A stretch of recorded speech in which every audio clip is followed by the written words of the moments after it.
Welcome to the Inclusive Growth Show with Toby Mildon. Future-proofing your business by creating a diverse workplace.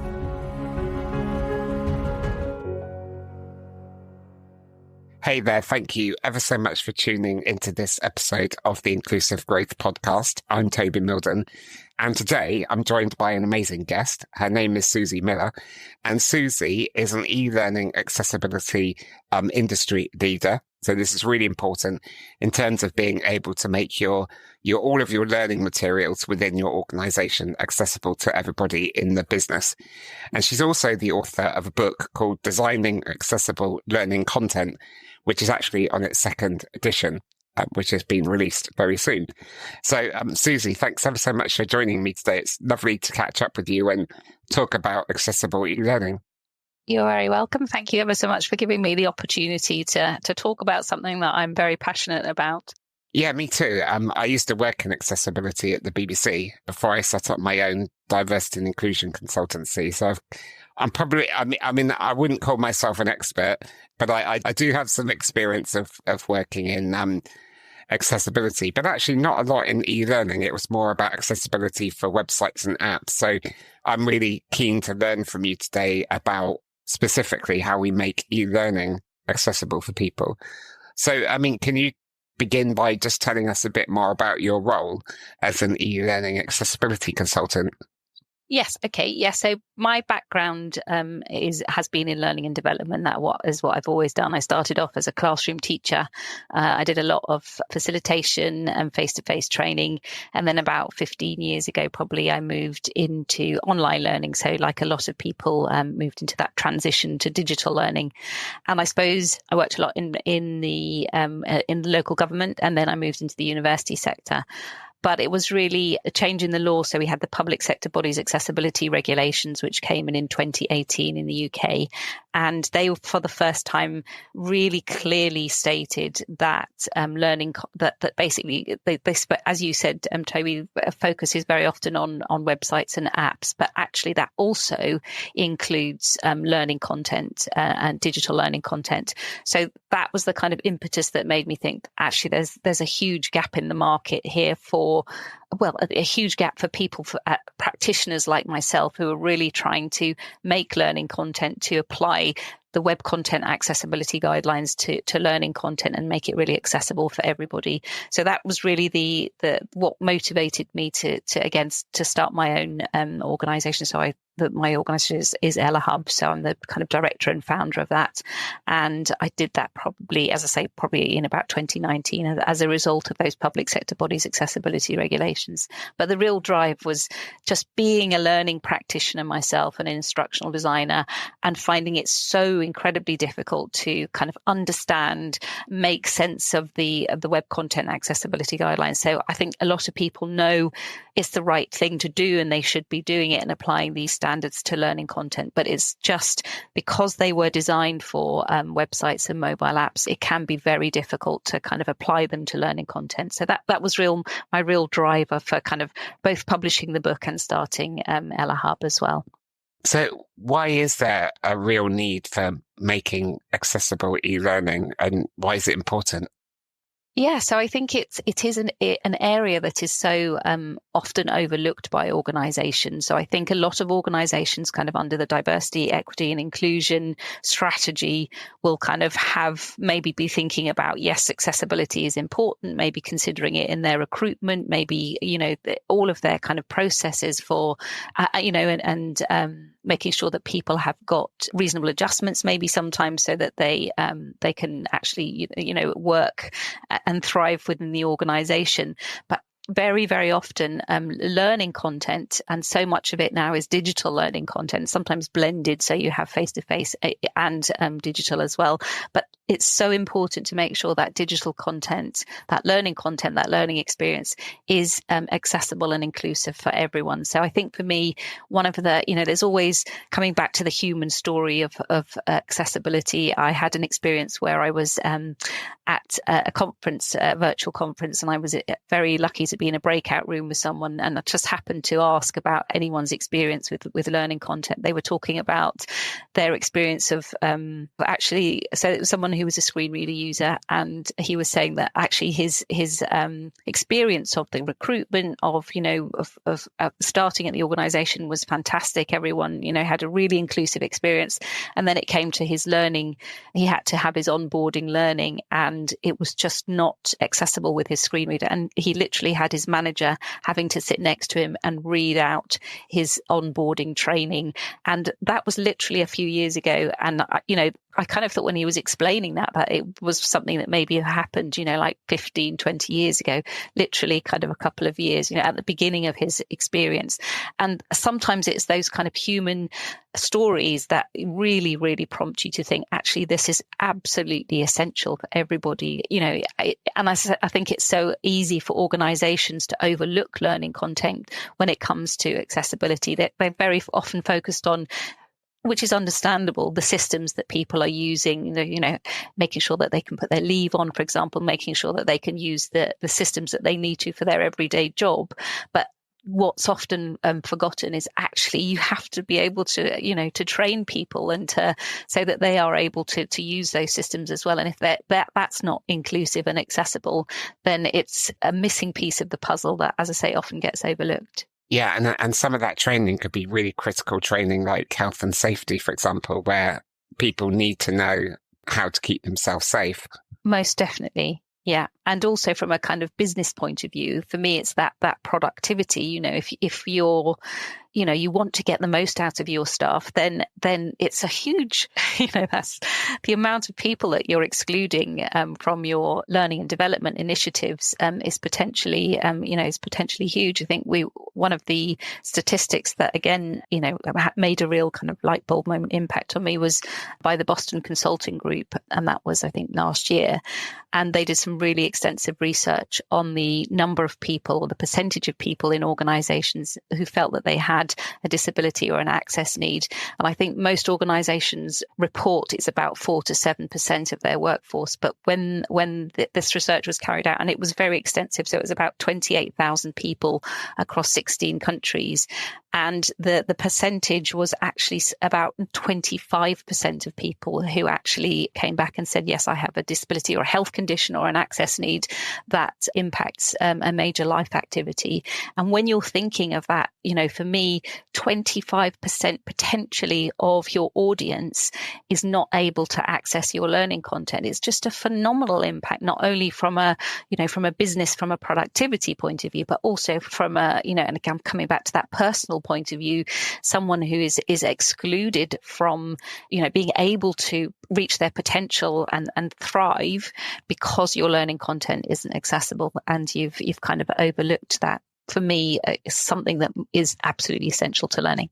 Yeah, definitely. And one thing I learned, having worked at the BBC in user experience and design, is that if you think about accessibility right at the beginning of the design process, rather than having it as a kind of bolt-on or retrofitting it or trying to fix it at the end, is that that's just a more effective, cost-effective way of doing it. But you end up actually making a much better product overall by considering the needs of disabled users as you're designing it from the beginning. Definitely. And that, I think it comes back to that sort of the inclusive design principles. But I think for me, and I have to say, this is from my own experience, is as an instructional designer, someone hands-on involved in creating learning content, when you discover accessibility and when you start, thinking about designing accessibly and inclusively, it absolutely fundamentally changes the way that you're designing content, because it puts learners at the center of the learning experience. So it's very easy as a practitioner to do things that you've always done in the same way you've always done them, because it's worked once, so you think, oh, I'll do that again. When you design accessibly, you just can't think like that anymore.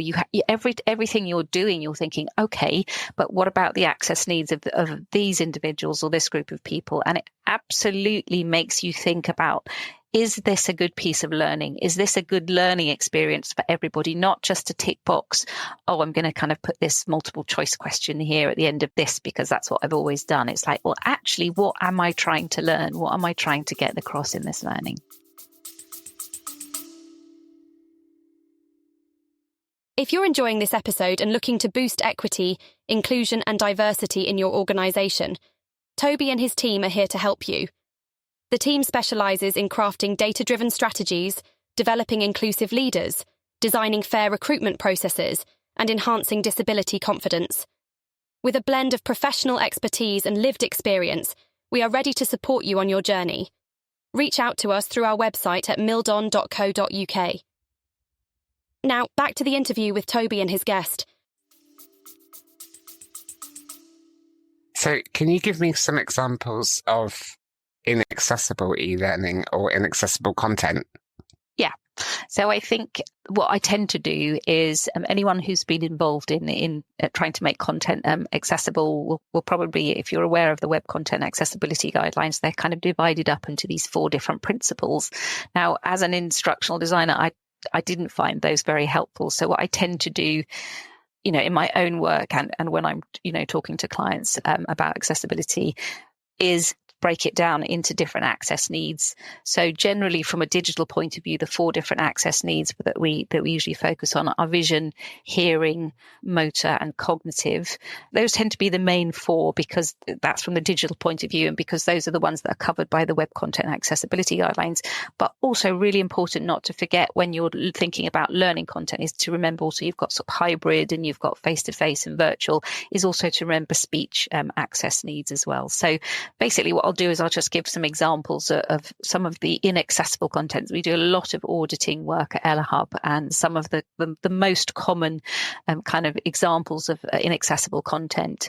So I think from a vision, the one that I think that a lot of people are aware of, accessibility is often when the first thing that people think of is vision and maybe people who are blind or have low vision and using screen readers. So for example, not putting alternative text on images which are adding a lot to the meaning is a very common one. But also, people that have low vision, older learners, a lot of people struggle with color contrast. So color contrast is a huge one, both for text against background and also for any interactive items that you need people to be, clicking on or selecting. And then I think another one that is often overlooked is another aspect of vision, which is color blindness, which is actually very, very common. So it's about 1 in 12 men have various forms of color blindness.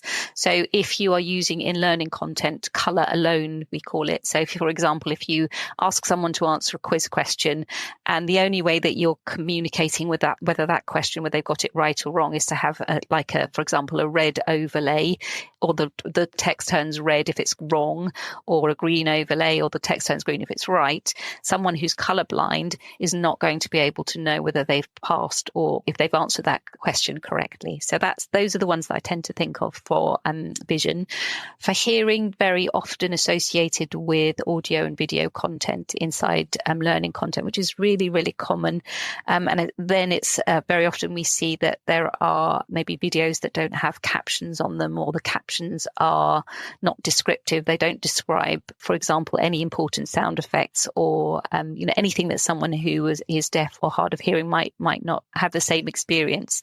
And sometimes very, very often in our audits, there may be captions on them, but they're often auto-generated. So those captions aren't accurate, which means it's very difficult to process that content. They don't have any full stops or, proper sentences or grammar in them, or lots of mistakes in them. And then I think the other thing for hearing is making sure that you don't convey something that is just reliant on one sense. So just reliant on hearing. So for example, if you had a quiz question and you indicated that someone had answered it incorrectly by having a sound, just a buzzer, for example, that probably wouldn't be a great learning experience anyway if you buzzed every time you got something wrong, but that would be inaccessible for someone who was deaf or hard of hearing. From a motor point of view, very, very common issue with from a motor point of view. So we're basically thinking from motor about people with manual dexterity issues. So we're thinking about people who generally won't be able to, or will find it difficult to use hardware such as a mouse on a desktop, or if it's on a mobile device, it would be kind of tapping with their fingers. So they very often use different types of assistive technology, often based on keyboard technology. So there's a whole ream of standards that people need to meet to make sure their content is keyboard accessible, which very often is actually controlled by the tool rather than the person who's creating the content. But one thing to be really mindful of is that there are still a lot of interactivities within authoring tools that might not be accessible for someone who is using a keyboard instead of a mouse. So really common one are drag and drop activities. So obviously you need to have that manual and that's vision as well. You need to have manual dexterity and vision to be able to operate a drag and drop. So you need to know your authoring tool and know which of the interactivities are accessible and which are ones to avoid, or to provide an alternative if that's an option that you do within your organization. Yeah, that's the category that I struggle with the most because I can't use my hands and arms. So I use drag and naturally speaking. Okay. And I also use an on-screen keyboard. So the on-screen keyboard is just built into the native Windows. And then, drag and naturally speaking is software that I've installed on my computer. When I've done e-learning in the past, it's frustrating when I think probably the buttons are not labeled correctly. So I'll say the command, click next, and nothing happens because I don't think that next button has been labeled correctly. So obviously the command doesn't work. Yeah, and that is one of the most common things that we see. If instructional designers or developers have got control over labeling those buttons, sometimes it's kind of natively done within the authoring tool. But if they have got in some authoring tools, they have got the ability to label those buttons. That is such a common one in the audits that we do, is that there's a mismatch and, the button will be called something completely different. But that is such a great example when, that's one that I always bring into the audits that I say, is imagine someone trying to use assistive technology and is speaking the name of your button, but you've called it something completely different. So imagine the frustration, because that actually is something that can stop someone moving on in the learning. That's an absolute blocker for them being able to actually progress in the learning, because how are you going to find out what they've randomly labeled the buttons? So a great example. So I like how you very clearly set out some of the accessibility problems that are quite common across those kind of 4 different categories. What are the benefits to an organization and its employees of creating accessible e-learning? What are the benefits if they get it right? Okay, so I'll just very quickly, because I didn't quite finish the cognitive one. So if you don't mind, sorry, there was an extra one. Sorry, we got distracted, no problem. But from the cognitive one, I think this one is really important, because I think from a cognitive point of view, because there's so much of a focus now on people being aware of people with neurodivergent conditions, there are lots of WCAG standards around cognitive access needs. So, for example, avoiding flashing content, making sure that moving content is controllable by learners so it's not distracting. But I think there's so many things around making sure that your instructions are clear, that you're consistent, that you, for example, don't use a lot of capital letters, which are difficult maybe for people who are dyslexic to read. So there's a lot of standards around that. And then just a very quick one on speech access needs is making sure, for example, that in any virtual or face-to-face learning interventions, that you actually make sure that, for example, that people can use the chat facility instead of having to, not forcing people to use their microphone to interact. So it's just being aware of speech access needs as well, because sometimes they get overlooked. So sorry to shoehorn those in, but otherwise I don't think, you should have said that. So from the point of view of the benefits, I think the benefits of making accessible learning content are just, absolutely phenomenal, because you make sure that you're including everybody. So all of the effort and, cost and time that you're putting into creating learning content is actually, it's actually delivering value for your organization. And it also, so not only, as I say, does it, like we were talking about earlier, it improves the learning for everybody. For me, the examples I've seen of inaccessible learning content versus accessible learning content, it's unquestionable that it is better learning content for everybody. So you're improving the learning experience for everyone. You're putting learners at the center of the learning experience. From a business point of view, you're making sure that, you're getting your return on investment you're not excluding anybody from your learning content. And also for me, it has an immeasurable impact on the kind of how included people feel within that organization. So the culture of the organization, because you're really walking the walk and talking the talk. If you're saying, yes, this is important for us, then making sure that that learning is a really important part of that.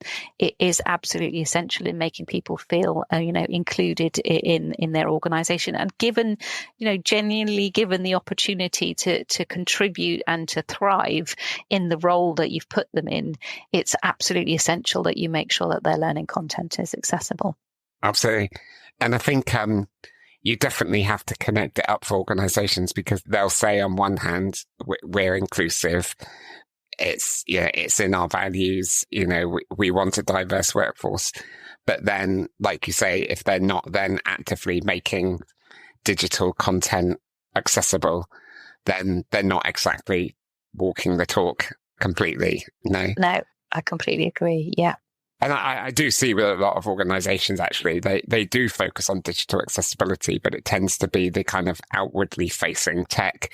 So their website or their customer apps or the systems that people use, like an intranet or something like that. But actually, e-learning content often gets overlooked. What I see a lot is companies purchasing e-learning that's not accessible, and they're not challenging the e-learning providers about the accessibility of their product either. They're kind of buying these products off the shelf, and they're already faulty out of the box. I agree. Yeah, so I think that's certainly the case for people, who will buy ready-made content. Also, it's a similar thing for authoring tools. So people who are creating their own learning content, there is a bit of a perception that if you have an authoring tool that it says it's accessible, you've ticked the box. You don't need to know anything. That's it. It will just create accessible learning content. Anyone who's had anything to do with accessibility knows that that's not the case. You still have to have, a good understanding of accessibility to be able to use that tool in an accessible way. It's so easy to use an accessible, any kind of tool can be accessible, but if you don't know anything, if you don't know what you're doing from an accessibility point of view, then it's so easy to create barriers without knowing about it. And that's one of the reasons we focus so much at Ella Hub on both auditing and training, because it's this idea of, just empowering people to be able to do this themselves. So not all the time having to rely on people like me who are kind of accessibility, been involved in access, but actually making people confident that they can understand accessibility and apply it themselves. And also coming back to your, when it comes to kind of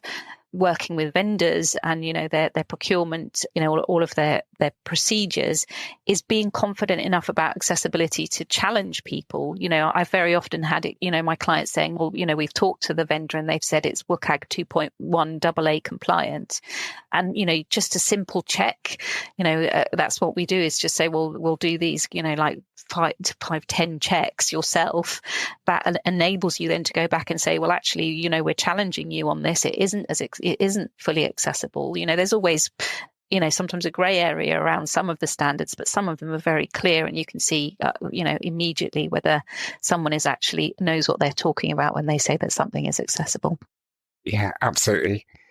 So have you got any examples of how approaching some e-learning with this accessibility mindset can improve the experience for disabled end users and non-disabled end users? Yeah, so I suppose that the two sort of aspects of it are both from the business side, really, and the personal side. So I think from the business side, we've had a lot of clients who are kind of even what people who are working within the learning and development industry, maybe authoring tool providers who have realized that actually this is a great thing to be able to, from a business point of view, to be able to, expand their market, So, examples of an authoring tool that we've worked with who have started off with a good understanding of accessibility, but then really, really focused on we want to provide information for instructional designers to make sure that they can use our authoring tool, and just seeing the change in perspective. They really placed themselves as kind of market leaders from an accessibility point of view, and it had an impact from a sales point of view on the fact that those questions that people were asking them about how accessible is your tool, they then felt confident enough to be able to say, yeah, we're very clear on this, and this is the information that we can provide to you. And I think from a kind of personal point of view, we see it over and over again, people who do our own training, which is inclusive and accessible, and kind of say, this is a revelation, it's such a joy to be able to do learning that makes us feel, makes me feel included. And, I can achieve I don't feel like I'm doing the kind of accessible version, which isn't interesting. It's just the PDF document that people were familiar with getting maybe a few years ago. So that we've had a lot of experience with people, as I say, doing our own program and own training, which is accessible and inclusive, saying, having fantastic feedback on their own experience.